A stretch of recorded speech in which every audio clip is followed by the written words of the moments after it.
When Russia set out to interfere in the 2016 election, it went to great lengths. On November 6, 2016, the Sunday before the presidential election, a poll worker in Durham County, North Carolina, ran into a problem. It turned out there was a problem with crucial software. To prepare for Election Day, staff needed to download voter data from the county's computer to 227 USB drives used by precinct workers to register voters.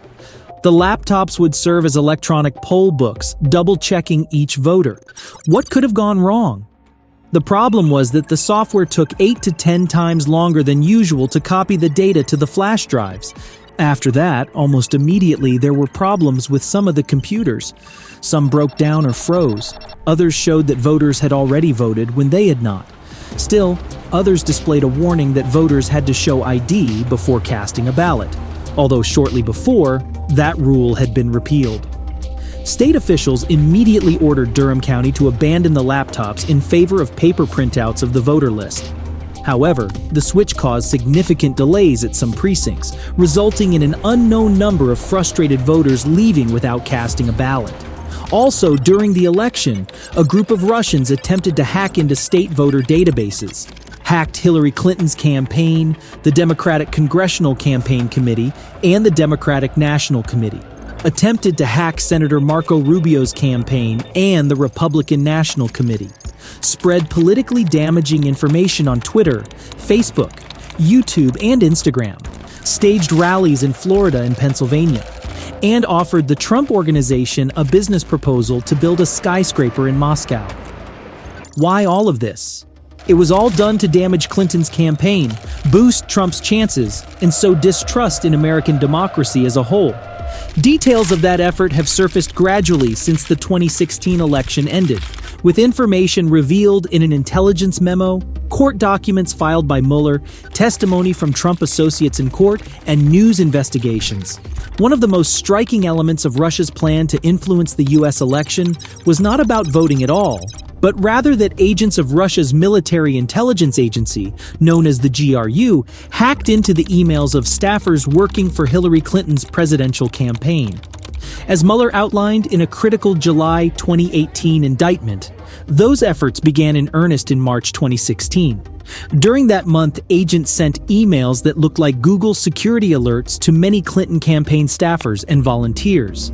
But instead of helping them lock their accounts, those emails instructed recipients to click on a link to change their passwords. And when the user did so, the Russian agents gained access to their account. Using this method, GRU agents stole tens of thousands of emails from Clinton campaign staffers, including campaign chairman John Podesta. GRU agents then created a fake internet group called Guccifer 2.0 and used it to transmit those emails to WikiLeaks. That group in turn released the stolen emails in the run-up to the November election, creating frequent negative news cycles for Clinton and distracting her from the message she hoped to convey to voters in the campaign's final days. The hacks were not limited to Clinton's team. According to the special counsel's indictment, GRU employees also used malicious emails to gain access to the Democratic Congressional Campaign Committee's computer network. Once inside, the hackers installed malware to access other computers and steal thousands of emails and election-related documents. For example, in April 2016, the indictment says, hackers searched for words like Hillary, Cruz, and Trump on a DCC computer and copied a folder called Benghazi Investigations. Clinton was not the only Trump's presidential rival to be subjected to Russian influence.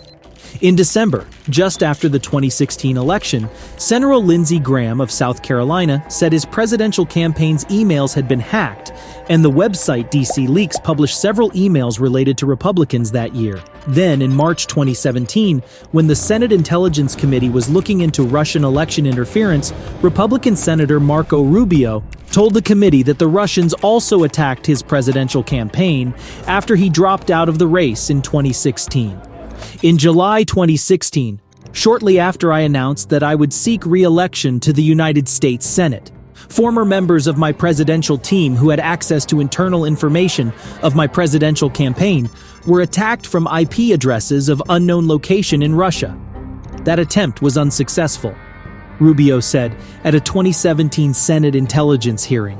Russian hackers have also probed other Republicans, but their efforts have been more limited and less successful than those targeting Democrats.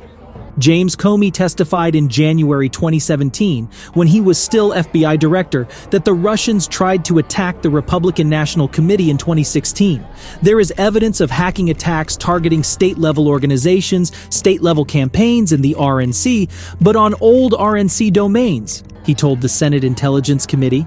However, he clarified that those domains were no longer used when the hackers probed them, and that the Russians did not release any information from those actions. We found no evidence that the Trump campaign or the current RNC had been successfully hacked, Comey added. But it all started long before the 2016 election. Russia's plans to influence the U.S. election date back to April 2014 with the creation of a troll farm that would spread false and disparaging messages on social media, as previously reported by Time and confirmed by another significant indictment.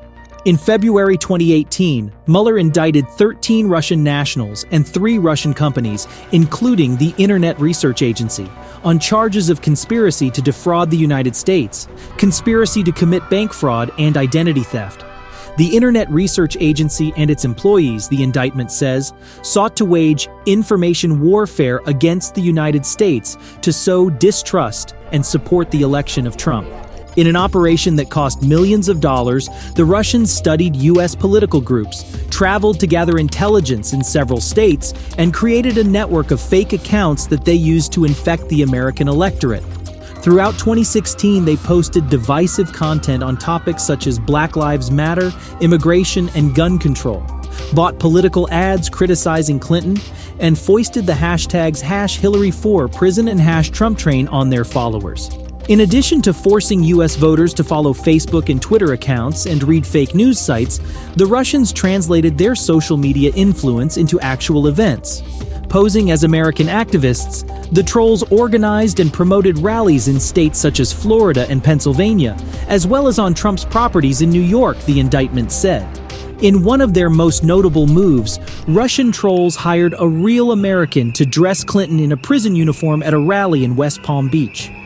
Russia's influence efforts also included meetings with members of Trump's campaign. One of the first was George Papadopoulos, a young foreign policy advisor to the campaign. Papadopoulos met with a professor named Joseph Mifsud, who claimed to have connections in the Kremlin, and a woman named Olga, who claimed to be the niece of Russian President Vladimir Putin.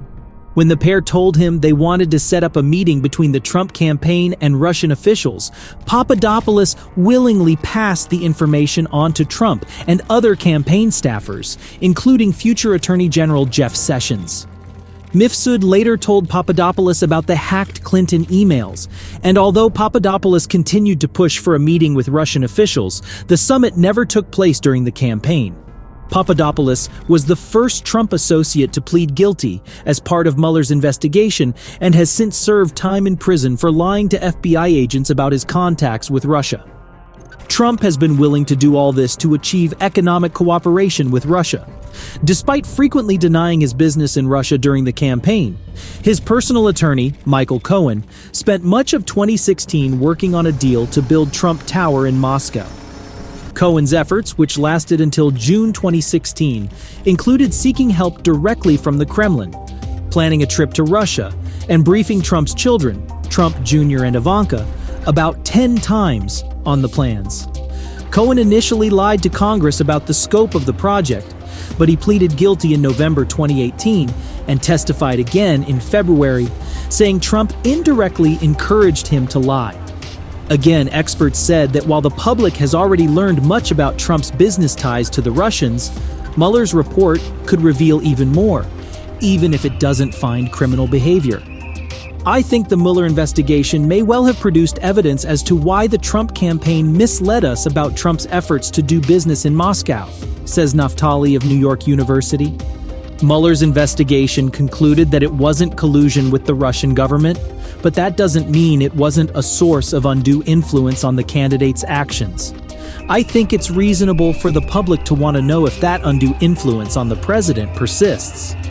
It is still not known precisely if Russia was involved in the US election and why, even after so much evidence, Trump is still at large. Some put it down to the Kremlin's influence on US law enforcement, some to fake accusations of malicious intent by Russia. In the end, whether it is true or not is up to you, dear viewer, and we have tried to provide all the information necessary for this.